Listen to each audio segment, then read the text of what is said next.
The Institute of Physical and Chemical Research, RIKEN, was established in the 6th year of the Taisho period, or 1917.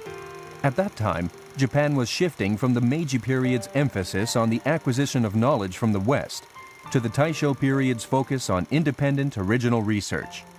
RIKEN's mission was to become Japan's leading research center for natural science. To open the book on RIKEN's history is to view the history of science in Japan. An overlapping array of genius and talents has yielded a number of highly original achievements in diverse areas, building the cornerstone of scientific research and industrial progress.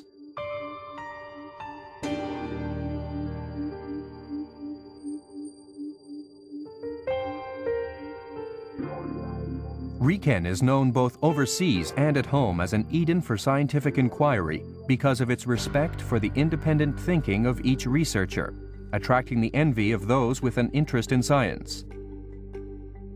Even in the pre-war period, many women researchers had achieved success in RIKEN's free and vigorous research climate.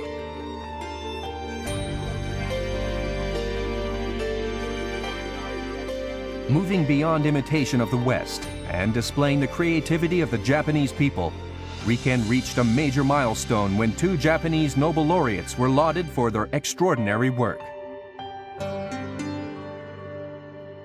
Since its establishment in 1917, RIKEN has been our nation's core research organization for science and technology, and today is the proud possessor of a glorious tradition. RIKEN's fields of research cover a wide spectrum, from basic research to applied research, building the foundations of science by elucidating the principles of nature, and going beyond that to produce technological results of great value, thereby contributing to the further development of science and industry. This represents the RIKEN spirit, which was built up by our 3rd president, Dr. Masatoshi Okouchi. Respectfully observing this spirit, I should like to develop it further in a form that is in keeping with the tenor of the 21st century.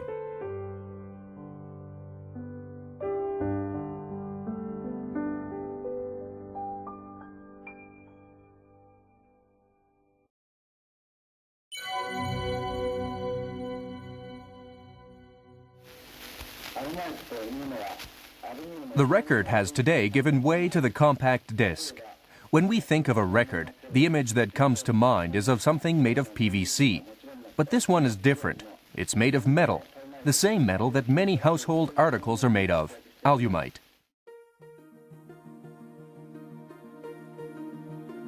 Alumite was developed at RIKEN in 1929. It is just one of the huge number of new materials and application products that have come from RIKEN. And it goes without saying that our research continues unceasingly today. Let's make the ideal synthetic rubber. At RIKEN, one research team has raised its sights to this high-level objective, developing its own catalysts and performing combined experiments continuously.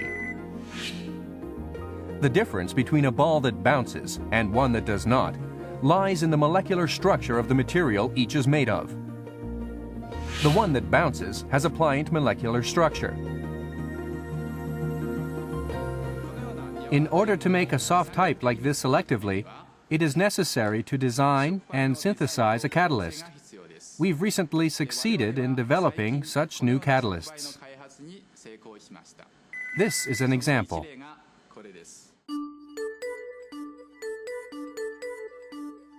That's it! That's it!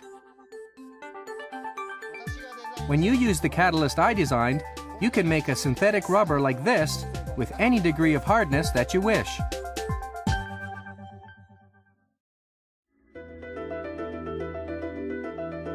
Electrons, the origin of the variety of matter. Unique phenomena can be derived by controlling the state of electrons. This is the cutting edge of material science. This crystal is an insulator under ambient pressure, but when pressure is applied, it turns metallic. At the Condensed Molecular Materials Laboratory, the focus is on molecular assembly as a stage for manipulating electrons. Crystals grow in beakers or flasks, display amazing properties. The insulating property of this crystal comes from the strong correlation between negatively charged electrons. Because there is the strong repulsive force between electrons, electrons are unable to move, even if they try to move freely among molecules. However, if the pressure holds these molecules closer to each other, the electrons are able to move freely, and it provides metallic or a superconducting nature. External stimuli like pressure and light cause the change of the electronic state and cause these molecules to display unexpected properties. In the hope of producing unique phenomena, our researchers are diligently working at revolutionary molecular design.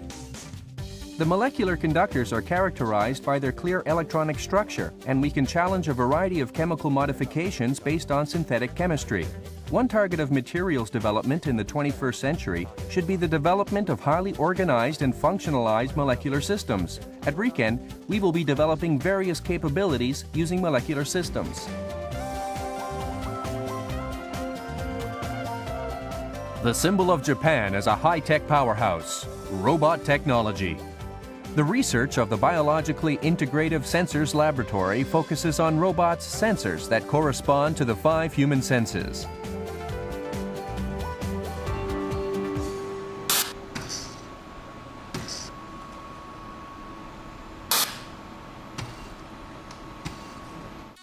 At the RIKEN Biomimetic Control Research Center, we are working day and night on various lines of research that have the goal of mimicking the highly sophisticated abilities of biological systems in engineering ways.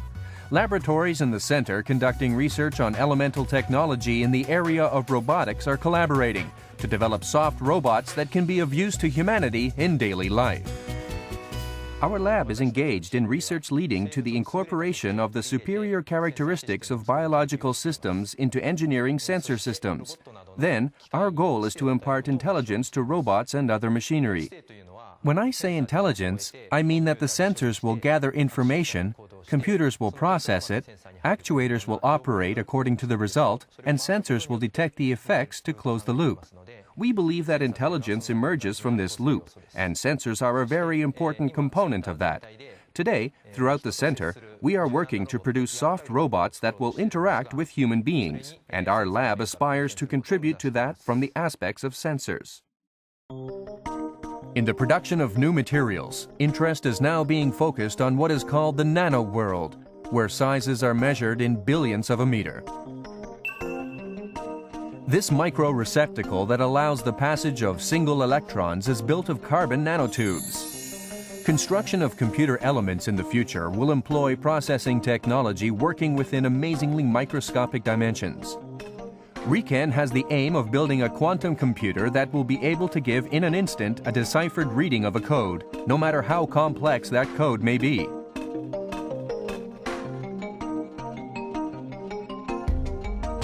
But no matter how far computers may progress, they will never be able to do everything that humans can. That's because human superiority lies within human ambiguity. This team is not dealing with a digitalized world of clear-cut ones and zeros. The studies here are focused on the vague, ambiguous world of probabilities, which they are trying to link to the fabrication of new materials. What you see here is a heart cell from a mouse, and the beating we are detecting from it. Unlike a quartz clock that has an accurate 1-second rhythm, this has a quite irregular beat. Living things and the analog phenomena of nature make suitable judgments in the midst of ambiguity and irregularity, and optimize them. We want to realize that function as soon as possible. In other words, we are aiming at present to develop analog functions that outperform digital functions.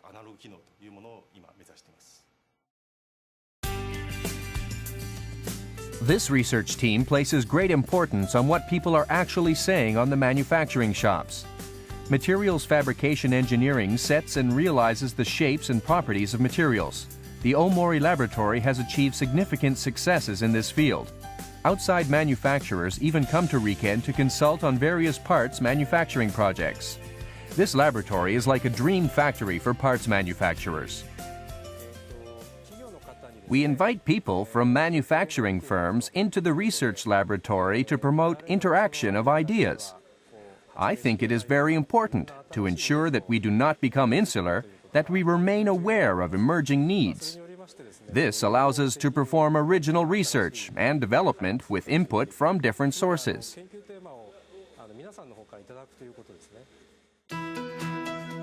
Aspheric lenses are used in large image projectors and many other devices.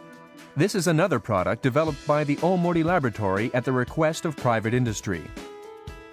The LED grinding technique, in which dressing of the wheel and polishing of the lens are performed simultaneously, was adopted for the necessary processing in 1991.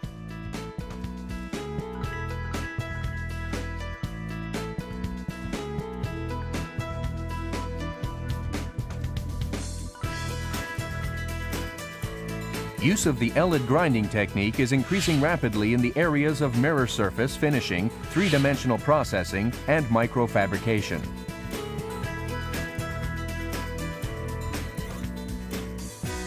Chief Scientist Omori invented the LED grinding technique while a graduate student. Since then, he has brought major changes to conventional thinking in manufacturing and academic fields.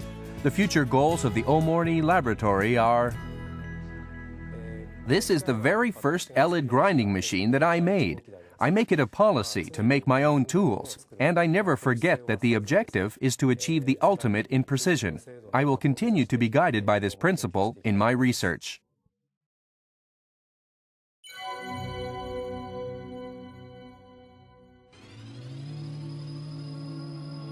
The smallest unit in the structure of materials is the atom. An atom consists of a nucleus and a number of electrons. Our next researcher is interested in the structure of atomic nuclei. It isn't difficult to see the structure of an atomic nucleus. Make two nuclei collide. One will break open, and then you can see inside it. The equipment you need in order to do this is an accelerator. This was Japan's first circular accelerator, a cyclotron, built by Dr. Yoshio Nishina, the father of quantum mechanics in Japan. Research has since then seen a continuous succession of improvements. Today, the RIKEN facilities generate beams of heavy ions at one of the highest levels of quality in the world. This panel shows a ring cyclotron, seen from above. It's made up of 4 magnets and 2 acceleration devices. Particles are injected here as beams, accelerated along a circular path, and then deflected out. The atomic nuclei are then made to collide with one another, which can result in the production of unstable atomic nuclei not found in nature.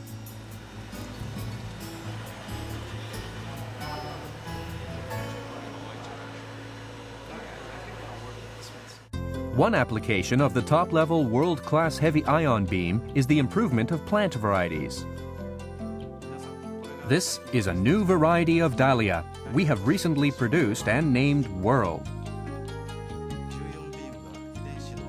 When a beam of heavy ions passes near a gene, it slightly damages the gene. This is the cause of the big change in the nature of this kind of plant. If we use this method effectively, we can make new varieties of various plants.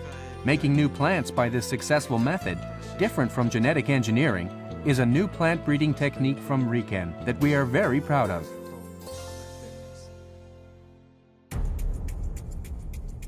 In the summer of 2004, RIKEN made science history in its accelerator facility.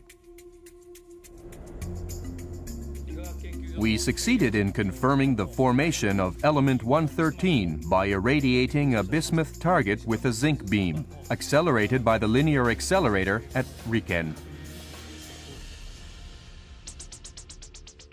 Senior research scientist Morita's team succeeded in producing the new element by subjecting bismuth and zinc to a man-made fusion reaction.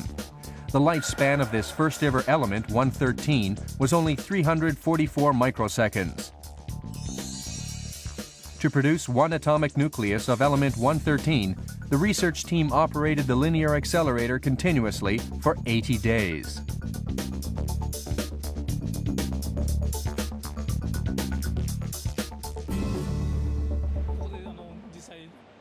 Actually, I was just there because it was my turn.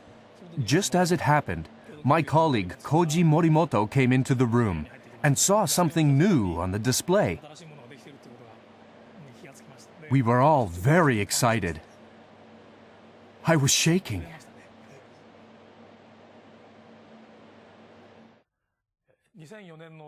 In July 2004, we became the first in Japan to produce a new element, element number 113.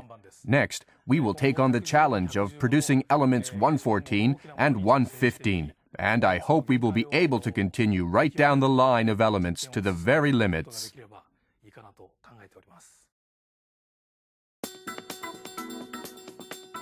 The RIKEN RI Beam Factory is a huge facility that occupies an eastern corner of the RIKEN Wako Institute. Elements are the building blocks of all creation. How did they come into being? The construction of the RIKEN RI Beam Factory, which will address this ultimate theme of nuclear physics using beams of unstable neutron-deficient and neutron-rich nuclei, will complete RIKEN.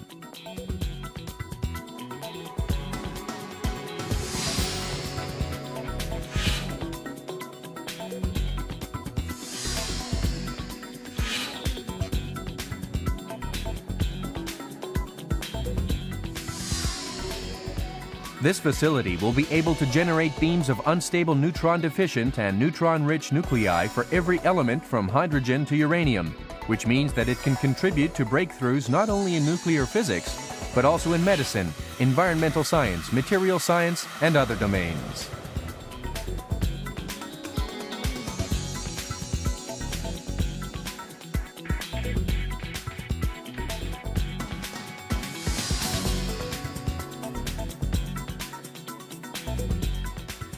The accelerator techniques that RIKEN has developed are being applied on beamlines in other countries. At Harima Science Park City in Hyogo Prefecture, RIKEN has also established the Spring 8 large-scale synchrotron radiation facility. In the Spring 8, a device called an undulator produces highly brilliant X-rays. This undulator is the largest in the world, 27 meters in length, and so of course produces the most intensely brilliant X-rays in the world. One of the major research programs being conducted with the use of the Spring 8 is a structural analysis of many proteins. Expectations are that through this combination of synchrotron radiation and life science, it will open up avenues toward the development of new medical and medicinal applications. When we strike a protein crystal that is mounted like this with the most intense X-ray beam in the world, we obtain this reflection image. By the reduction of a series of images into a sphere and running them through many computer programs exhaustively, we can get the three-dimensional structure of a protein like this.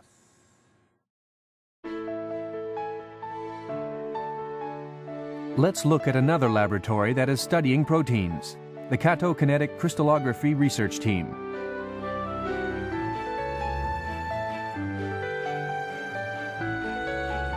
Team leader Kato's major success has been in the area of determining the structure of Chi-A proteins. His findings shed first light on the mechanisms of our biological clock. These days, experts say that only 20 to 30% of proteins can be crystallized for structural analysis. So many researchers anticipated that crystallization of Chi-A would be difficult. How did the Kato laboratory succeed in crystallizing such proteins?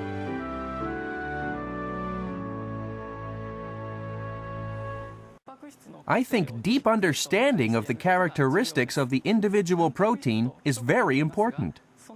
The molecules known as proteins vary widely in their composition and properties. That's why they have various functions. Proteins differ in properties according to these functions, and to understand these differences is the key to crystallizing them. Based on protein crystallization techniques, the Kato laboratory is trying to capture dynamic structural changes in proteins. These animations would allow them to elucidate the mechanism of protein action. We plan to apply this technique to two problems.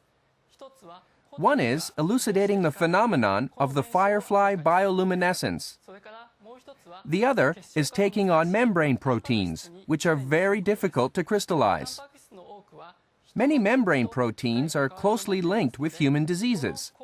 So, a clear understanding of their structure and functions should allow us to design new medicines. At the RIKEN Harima Institute, the X-ray-free electron laser project seeks to develop the Yume no Hikari laser with spring 8 X-ray magnification of more than 100,000 times. You're all familiar with laser pointers like this one. If I train it on a sheet of white paper, the beam doesn't widen, even if I back up. That is a characteristic of laser light. We are trying to achieve this effect at the X-ray wavelength. We are using electrons to emit those X-rays. This is a computer simulation. Right here in the middle is an electron. These things here, expanding out to all sides, are lines of electric force. If I move the mouse cursor over the electron in the center, a wave is generated. This is an electromagnetic wave. In other words, an X-ray. To emit an X-ray that is aligned like a laser, we need an electron beam that is aligned. We invented new technology that allows us to generate a properly aligned electron beam. This is it. Right here in the middle is a cerium boride single crystal. Electrons are emitted from this. This device is called an electron gun, and we place it in this tank because it reaches very high temperatures. When high voltage is applied, electrons are accelerated. The electrons can achieve relativistic speeds with absolutely no expansion of the beam.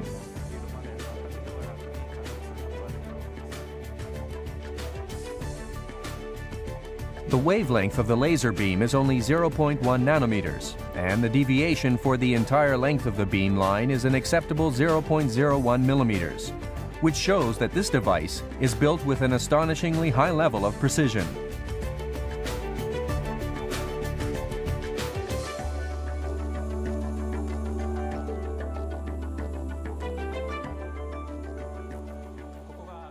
This is the first X-ray laser we built.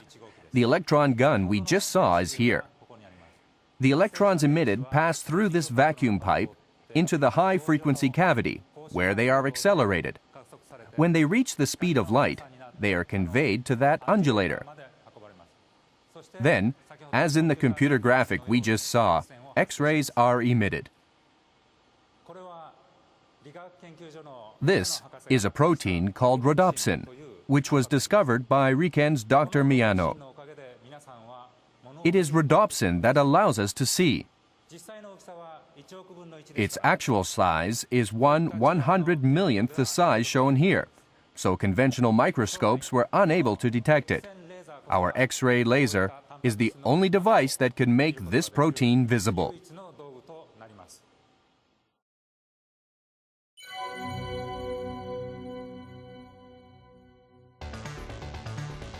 The leading cause of death among Japanese is cancer. Is it not possible to do something to bring this enemy of the human race under control? A laboratory in RIKEN has accepted this challenge.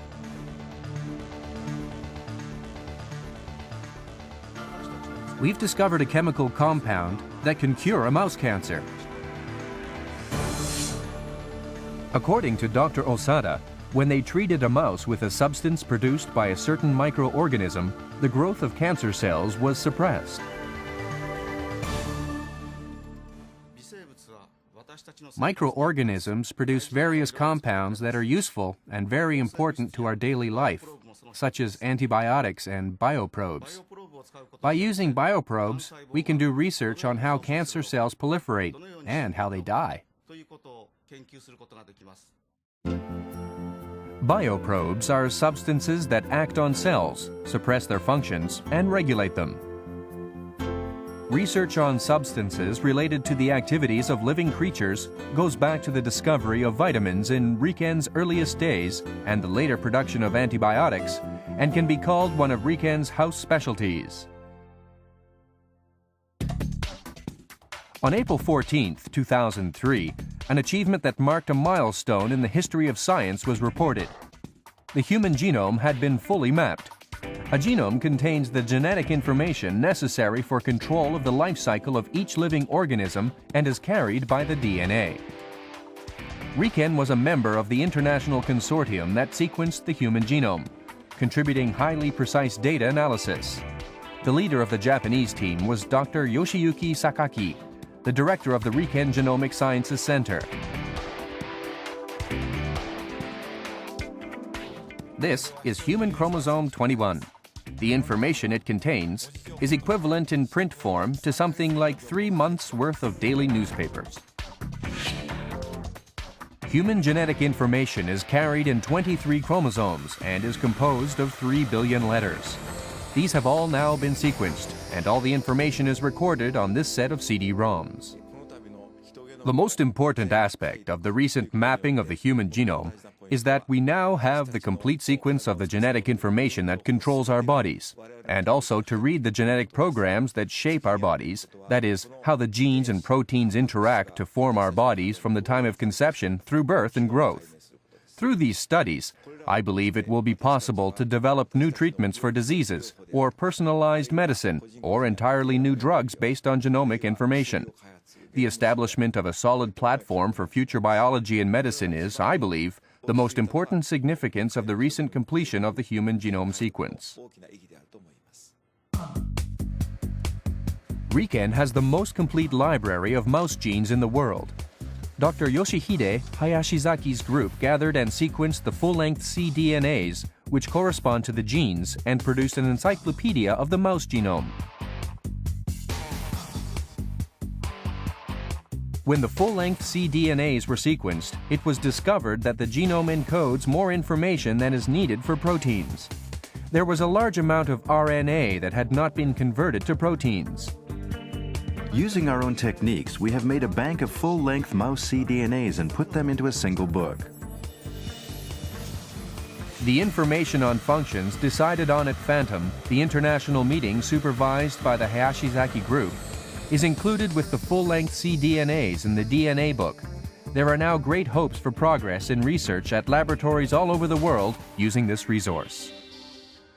Through our Mouse Genome Encyclopedia project and the Human Genome Project, a huge amount of sequence information and a huge quantity of clone resources have come into being. In order to make these resources useful to the life sciences and to industry, it is necessary to establish a system to disseminate them so that they can be used by anyone at any time. By direct printing of the DNA on paper, the DNA book can be sent out by post at normal temperatures. By developing the technology to disseminate these resources at normal temperatures and establishing distribution routes, a solid foundation has been laid to allow the rapid growth of the life sciences in the 21st century. Distributing to research facilities the database that forms the foundation of these resources is an important mission for RIKEN in its role as a public entity, in the same way as is developing and supplying facilities with animals, plants, and cells for experimental purposes. Genetic information copied by messenger RNA produces proteins in cells. In other words, proteins have the role of realizing the functions of the genes in our bodies. The functions of the proteins are closely related to their structures. Powerful assistance to strengthening our understanding of the correspondence of structure to functions in proteins is provided by the world's most powerful nuclear magnetic resonance equipment.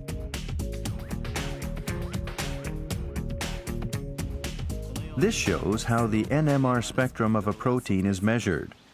Each one of these signals corresponds to one of the amino acids that constitute the protein. By analyzing the signals, we can determine the three-dimensional structures of proteins.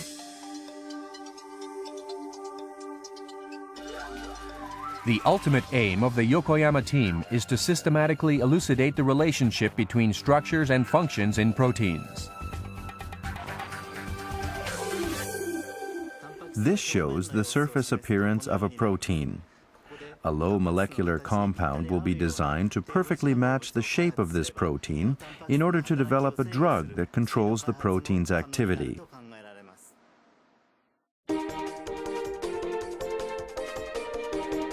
At RIKEN, researchers are studying DNA from the point of view of computer science, using a supercomputer developed in-house. Shown here is a DNA molecule. The DNA molecule encodes genetic information. To reproduce the conditions inside the body as faithfully as possible, the DNA molecule was surrounded by the water molecules, and a molecular dynamics simulation has been executed. The structure of the DNA molecule is composed of two antiparallel strands, which wind to form a double helix by hydrogen bonds in the center. Inside the body, when DNA transcription occurs, the two strands unwind and separate. To regulate transcription of genes, some proteins bond to the DNA molecule. Thus, these sorts of microscopic motions enable the formation and/or the dissociation of molecules and regulate DNA transcription. In our laboratory, we are working to understand interesting phenomena that occur in space using simulations. To actualize our research, we also want to develop software and the world's fastest supercomputer. This is the fully sequenced human genome. But even if we have the bases mapped out, it does not mean that we can make living cells. To be able to take cells from various parts of the body and have them multiply in test tubes to obtain cells that we want is the principal theme of regenerative medicine. In the Nishikawa laboratory, this is being approached in two ways. One approach is by studying stem cells. By definition, these are cells capable of dividing and proliferating to generate cells of different types. We are studying the capacity and the life cycle of multiplying cells. I think that it will make it possible to allow them to multiply freely, to suspend their activity, or put them into a state of total dormancy. The second approach is by studying ES, or embryonic stem cells.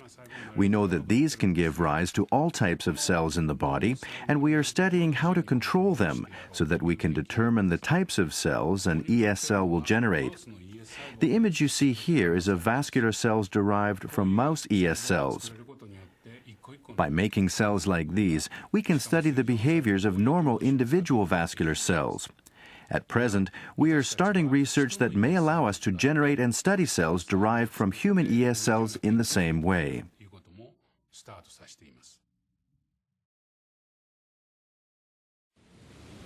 A blue sea. A man relaxing with jellyfish and coral. When that same man comes ashore, we see a team leader from RIKEN, one aiming to elucidate the functions of the brain. This is an O1 jellyfish, one kind of luminescent jellyfish. There is a fluorescent protein in this luminescent organ. The gene for this protein was identified 10 years ago. If we have the protein made, the most important part, this luminescent element, is automatically produced. Therefore, just by introducing this gene, we can make various cells shine too. Take the glowing bacterial colonies on plates. Dr. Miyawaki's team has succeeded in developing a fluorescent protein that shines with various colors when it is illuminated with ultraviolet light. When it is introduced into the cells of brain tissue, we can observe any excitation that takes place. I believe that this kind of dynamic analysis will become very important in the future for research into differentiation of the cranial nerve system, as well as into illness and aging.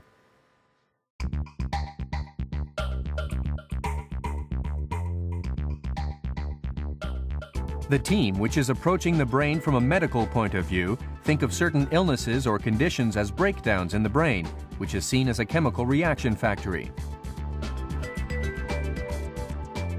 This looks like a very ordinary mouse, but it's different. What should we do to prevent that frightening condition, dementia? To deal with that question, this team is studying mice that they have developed dementia in by molecular biological techniques. Shown here is the pattern of behaviors of a demented mouse. This one is a control, in other words, a mouse in an ordinary condition. It is, as you can see, in a safe place it has selected. On the other hand, the mouse that exhibits senility is here in a safe place, but then goes to a dangerous place. It is, in other words, a mouse that can no longer tell the difference between a safe place and a dangerous one. We have developed that kind of mouse.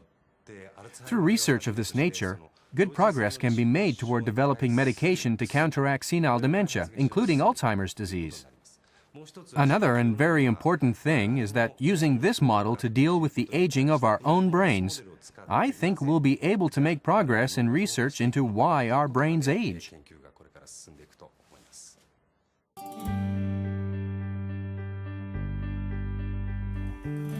One team is investigating chemical reactions in the brain, while another team is treating the brain's neural networks as electrical circuits. This is uniform distribution. In this case, also singular case. And the interesting fact is, in that case, when we enter the laboratory here, we see a whiteboard covered with complicated mathematical formulas. The leader of this team seems more like a teacher of mathematics than a brain researcher. so we can be sometimes a mathematician, sometimes a brain scientist.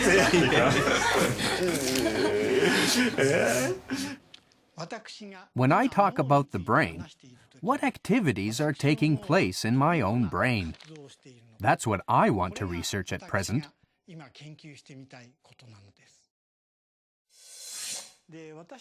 We are researching the brain from the point of view of creating a brain. What do we find from studying a real brain? This is very important. We use what we find as material and once again go back to our model and continue trying to construct an artificial brain. And when we have made a system that works like the brain, we can say, "Ah, that was right." Yes, I quite like mathematics. And if I can use mathematics to get an understanding of the real brain, it will give me tremendous satisfaction. That's about it. Mathematical principles of the brain. That's the new approach I'm working on.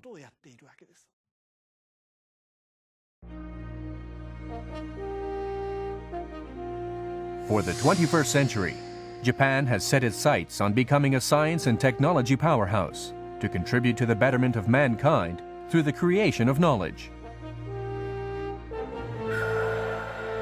At RIKEN, a comprehensive natural sciences research institution, a wide range of basic and applied research in various domains is conducted at locations throughout Japan. With an interdisciplinary flavor that crosses lines between fields of expertise, RIKEN is striving to create intellectual value and strengthen the RIKEN brand.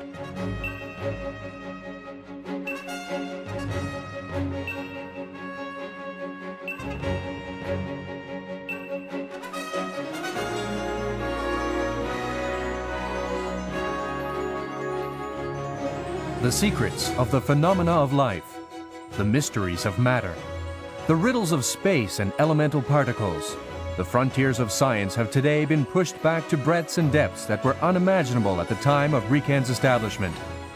Along with these advances, however, RIKEN has managed to preserve its truly unique research climate while accepting various constructive assessments from outside the Institute. As a result, RIKEN remains an Eden where scientists can dream freely, day and night, and display their individual creativity.